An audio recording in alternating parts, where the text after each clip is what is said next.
À 7h51 ce mardi, on se rend en Asie et plus particulièrement en Thaïlande avec Pierre Swenen. Bonjour à vous Pierre, merci de nous rejoindre depuis la Thaïlande. On parle ce matin de ces manifestations qui perdurent depuis plusieurs semaines. Au départ, c'était des jeunes, des intellectuels qui étaient contre la façon dont le gouvernement avait géré la pandémie. Aujourd'hui, le mouvement s'agrandit, c'est le moins qu'on puisse dire. Oui, en fait, ça a commencé, il y a eu un coup d'État en 2014. En 2019, des élections où plus de 25, les jeunes de moins de 25 ans ont pu participer à ces élections. Se sont présentés différents partis, les partis du gouvernement, les partis de l'établissement. Et puis, il y a un parti pour le plus jeune qui s'est créé et qui a eu plus de 6 millions de votes, ce qui est énorme. Et ce parti-là, quelques mois plus tard, il a été dissous. Il a été dissous par le tribunal pour des raisons assez compliquées et assez mystérieuses, mais qui fait que ce parti ne peut plus exister. Et c'est à partir de ce moment-là, donc en 2019, les jeunes se sont un peu révoltés et ont manifesté devant cette dissolution, devant ce retour en arrière.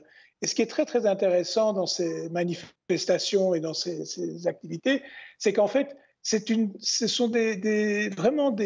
la plupart des participants sont des jeunes, sont des étudiants, sont des gens de la classe populaire ou la classe moyenne.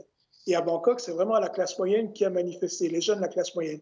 Et c'est très étrange parce qu'en rentrant à la maison, les jeunes se retrouvaient avec leurs parents qui sont plutôt conservateurs, plutôt royalistes, et qui, en fait, se sont retrouvés à table avec des enfants qui allaient manifester un peu contre l'établissement, beaucoup contre le gouvernement, et qui le soir se retrouvaient à table avec leurs parents. Mais donc ça, c'est pour l'historique du mouvement, Pierre. Mais là, depuis hier encore, des manifestations assez importantes. Aujourd'hui, concrètement, c'est vraiment lié à la crise. Alors, c'est lié à la crise et aussi c'est la reprise de ces manifestations qui ont été un petit peu interrompues à cause du Covid. Et là, maintenant, bon, la situation évolue, la Thaïlande se réouvre tout doucement et à partir du mois de novembre, ce sera mieux. Donc, si vous voulez, le mouvement revient en avant, fortement en avant, et notamment la crise du Covid a mis l'économie dans de très, très grandes difficultés. Et là, encore une fois, la classe moyenne a été extrêmement touchée par la crise du Covid. Et pour finir, ben, c'est toute une classe moyenne qui se révolte aussi, et c'est des jeunes étudiants et qui s'élargissent de plus en plus, les participants. Ouais. Mais Pierre, est-ce que c'est un peu à l'image de ce qu'on a vu dans les printemps arabes? Est-ce que c'est un printemps asiatique quelque part? Et est-ce que ces manifestants demandent aussi la tête de la monarchie quelque part? On est en Thaïlande, donc c'est un petit peu plus modéré que ça. C'est-à-dire qu'ils ne sont pas du tout satisfaits du gouvernement, du Premier ministre, le général Prayut. Là, c'est évident qu'il y a un problème. Concernant la monarchie, c'est quand même un peu plus compliqué. D'abord, il faut être très prudent.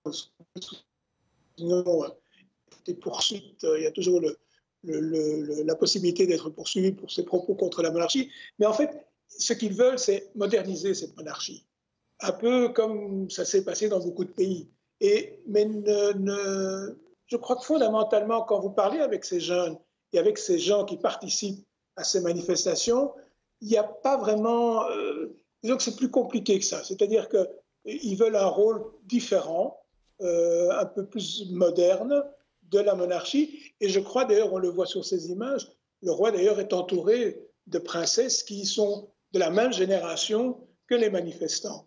Donc, je veux dire, c'est vraiment très, très étrange et très intéressant comme situation actuellement. C'est que c'est vraiment un mouvement qui vient à la recherche de modernité, de relations plus simples, aussi d'amélioration dans le cadre des études, de toute une série de points assez basiques mais très importants et longtemps délaissés. Mais pourtant, Pierre, quand on lit les pancartes, c'est aussi assez clair. On voit vraiment dehors le gouvernement, 7 ans, ça suffit. Alors, c'est peut-être pour être très clair que ces mots ont été choisis, alors que derrière, il y a plus de nuances à apporter. Mais là, on a quand même le sentiment qu'aujourd'hui, les manifestants disent non, ça ne peut plus continuer comme ça. La crise économique nous a enlisés aussi dans une situation qu'on n'accepte plus. Et donc, qu'est-ce qu'on peut accepter d'autre alors ? Ce qui peut arriver, normalement, là, il y a eu une motion de censure contre le gouvernement qui n'a pas passé les étapes, mais les étudiants voudraient rénover et remettre à jour les deux chambres, le Sénat et le Parlement, parce que vous avez aussi beaucoup de membres du Parlement ou du Sénat qui sont nommés, mais qui n'ont jamais été vraiment, comment dire, élus, même pas dans leur condominium ou dans leurs appartements, ils n'ont jamais été vraiment élus et qui sont membres du Parlement. Ce qui donne une majorité à l'établissement et à l'armée et à la police d'un nombre de sénateurs et de députés. Donc le changement de la Constitution, qui s'est souvent fait en Thaïlande, est compliqué parce qu'il n'y a pas une majorité et il n'y a pas une possibilité de la changer. Mais donc, en un mot, ça ne va pas mener à de grands changements structurels et fondamentaux, ces manifestations. C'est plus symbolique. C'est plus symbolique. Sauf que là encore, et je reviens au début de ma conversation, c'est que là encore, c'est toute la société qui bouge beaucoup, qui s'inquiète, et autant des gens qui sont plutôt conservateurs, qui se demandent aussi quand même, avec le contact avec leurs enfants, s'il n'y a pas quelque chose à changer, et si le Premier ministre ne doit pas améliorer fortement les choses, voire plus. Merci beaucoup Pierre Swenen depuis la Thaïlande. C'était le Vu d'ailleurs de ce mardi.